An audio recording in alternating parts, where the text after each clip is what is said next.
任何一個朋友咧，擁有一個大嘅影響力，或者咧好容易咧，好後生或者好細個嘅時候咧，都已經可以出眾啊，或者咁多人去欣賞佢咧，源自於佢本身咧擁有一個高能量、高層次，佢嘅氣場夠厚啊，佢行出嚟咧嗰份感染力、嗰份光芒啊，可以照耀到好遠嘅地方，就會吸引到好多人咧，就會留意佢。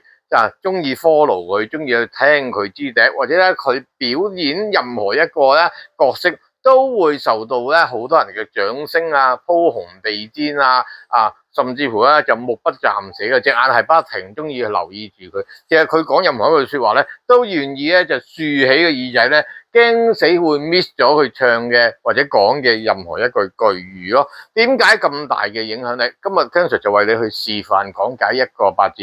呢個八字係一個極強嘅影響力，佢係生於2005年啊，係一個非常之有前途嘅小妹妹，喺我眼中佢係小妹妹啦，但係佢嘅前途係無可限量嘅。記得完整觀看呢一個影片啦。因為過後咧係第一次咧入嚟咧睇呢個Ken Sir 介睇八字個咧，就邀請你記得就訂閱咗啦我呢個 channel 啦。過往我拍咗咧就好多啦，無論係學術啊定例子嘅影片咧，都去喺度咧就示範俾大家睇咧。就Ken Sir 睇八字咧，就第一唔使捉用神，第二我基本上咧唔講大運我都可以輪到你嘅嚟緊嘅際遇。第三咧基本上咧就係你見我講幾百條片都好啦，200幾條片入面啦，加埋我自己嘅例子啊，入面咧你見我就好少提及到咧就七煞食人相關嘅喎，或者同埋好少提及到咧點去捉用神喎。並不是唔需要捉用神，最重要嘅地方就係你搞清楚一樣嘢，用神係攞嚟點樣用先。如果你又唔知道點樣用，淨係盲目揦住掛住個名咧，就呢個八字冬天出世要用呢個木火調候為急你真係咁。如果你命中有火咁，仲使唔使調候咧？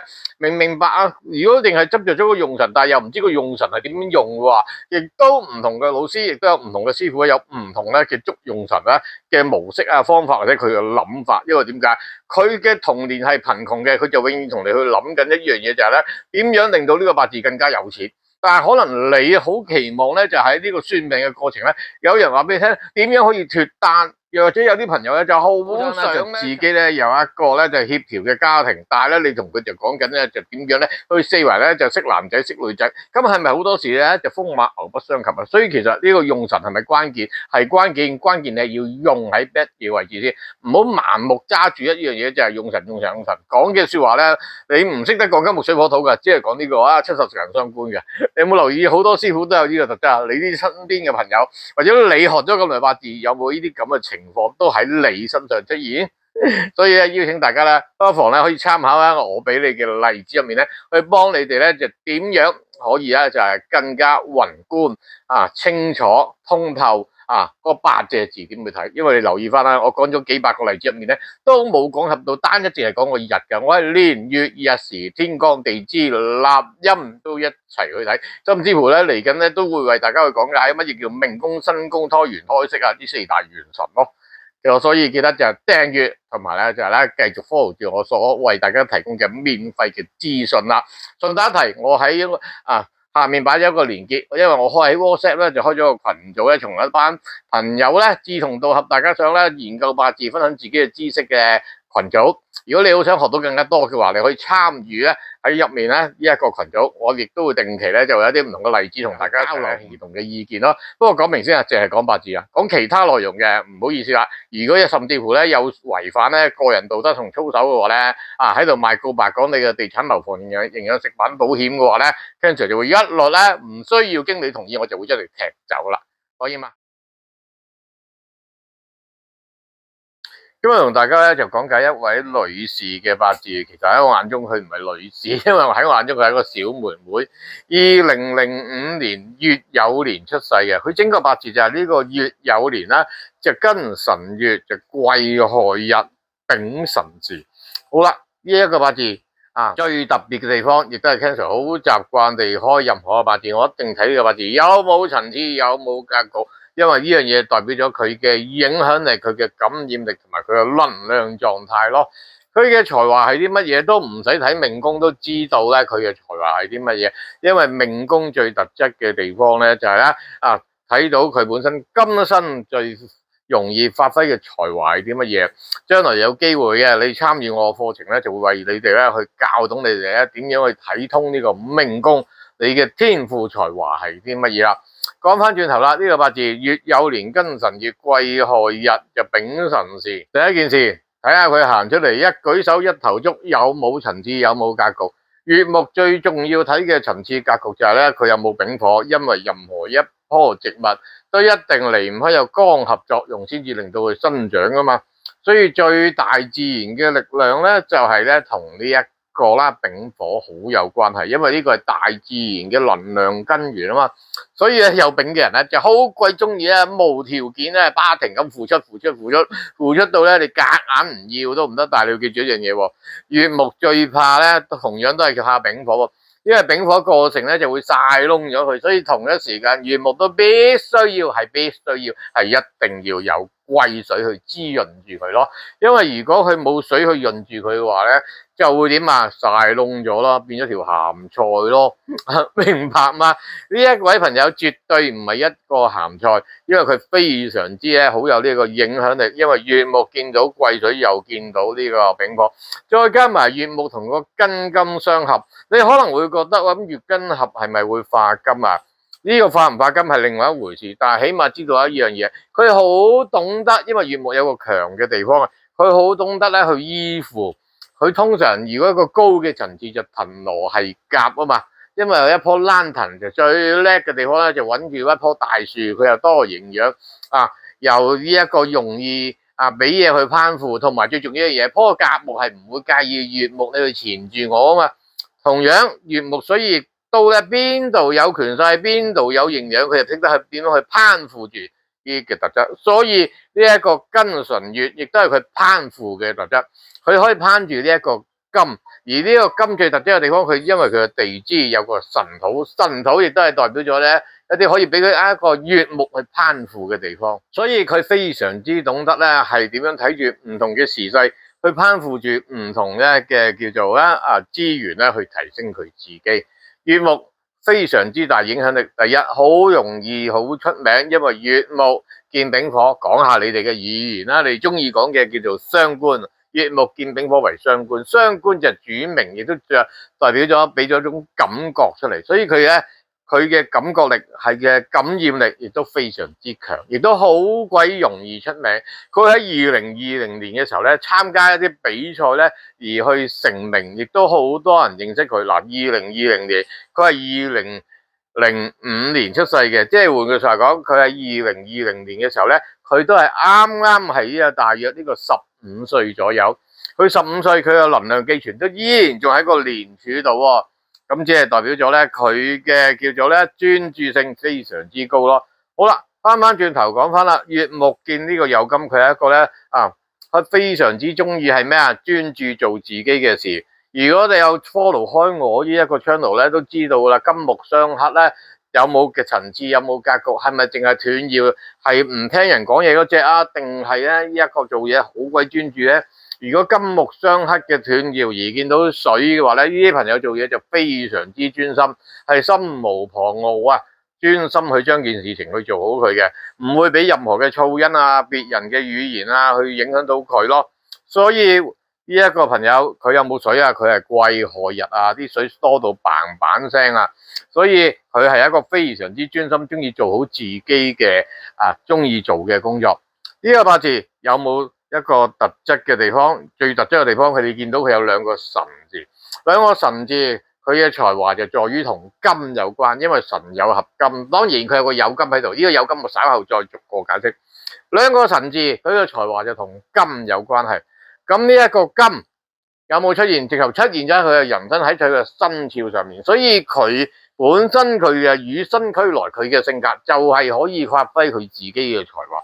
呢一位朋友佢唱歌唱得非常之好聽，非常之多人欣賞，亦都有好多唔同咧嘅叫做咧唱片嘅商業上面嘅發展人啦，或者好多音樂人咧就非常之欣賞佢，亦都非常之支持佢。酉金嘅特質就中意去表達開聲講嘢。任何一個八字你見到有地支有酉金嘅人咧，佢係唔講嘢咧，佢係極之係唔舒服嘅。任何一刻咧，佢都要咧有唔同嘅聲音，或者佢嘴巴要不停咁喐動。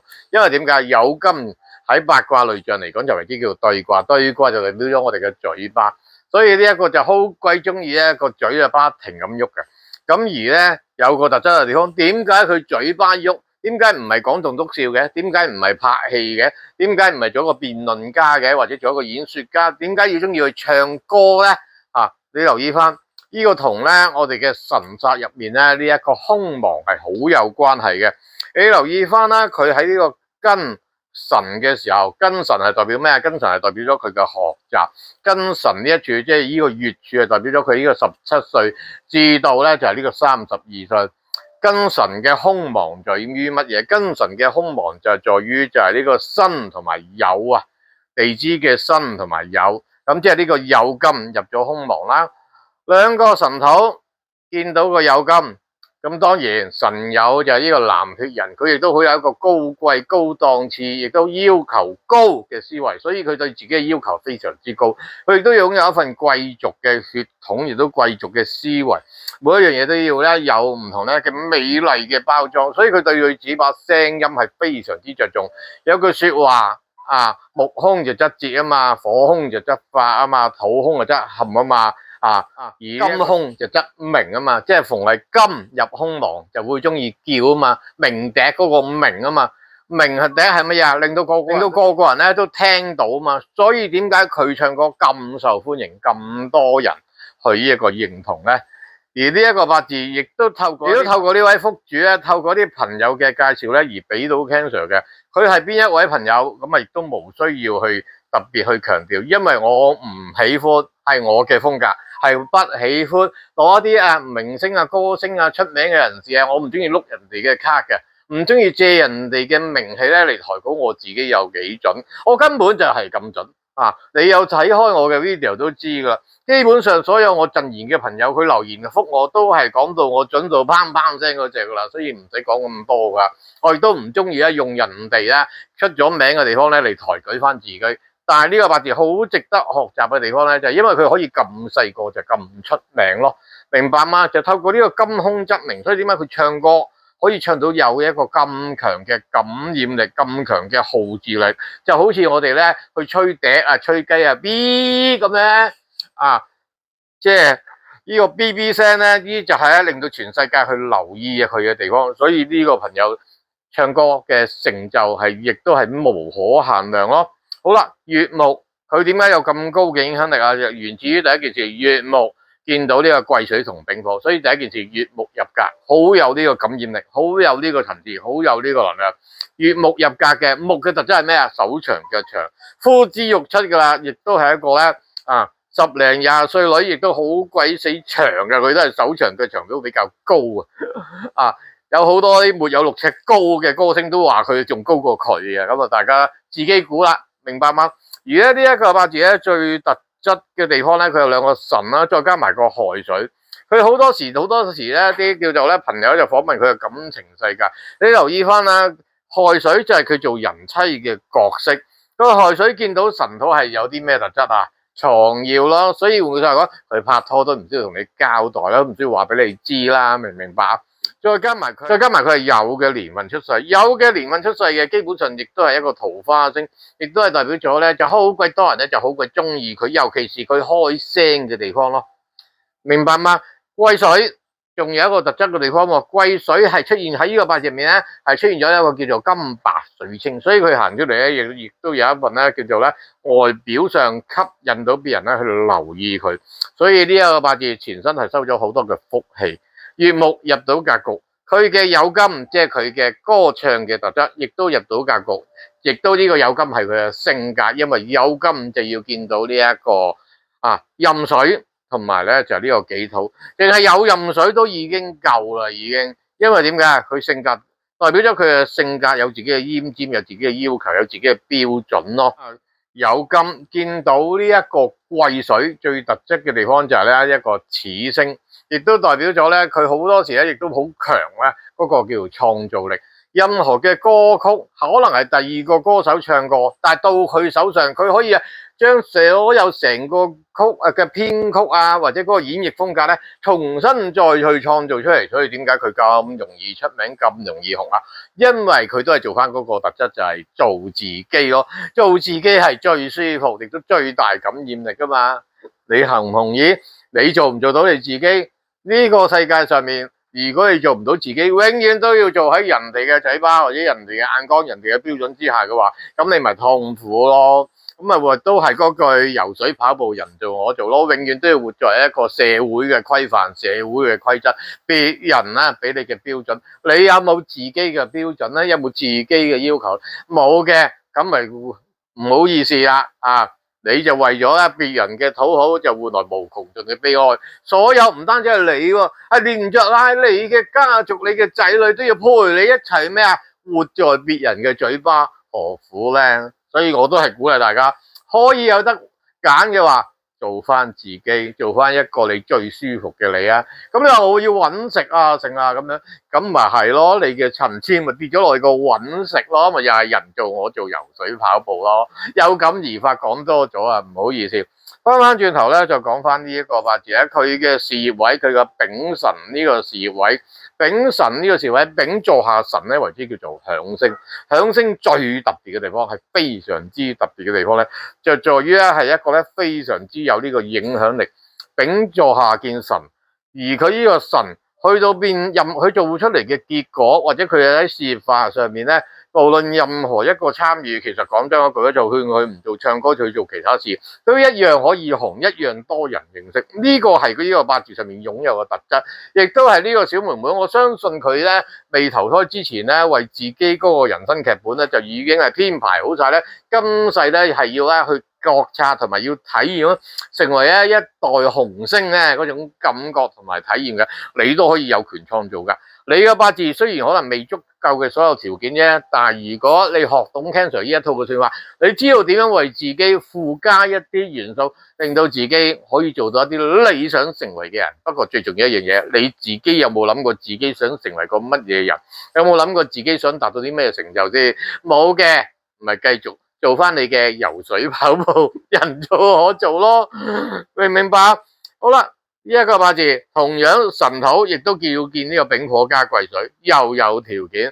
好啦，亥水即係壬水，壬水要咩啊？壬水就造就咗呢個丙火嘅格局，造就咗呢個酉金嘅格局，亦都造就咗一個特質嘅地方喎。因為亥水即係壬水，壬水最緊要見到咩？見到有無土，有冇無土啊？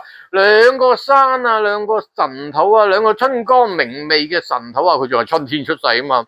咁係咪春光明媚啊？呢一個春光明媚嘅辰土，亦都令到佢可以有一個層次格局。所以咧，呢個日嘅地支，除咗代表佢係做人妻子嘅位置之外，亦都代表咗佢好有嗰一份咧做事嘅叫做推動力啊，冇嘢阻到佢嘅。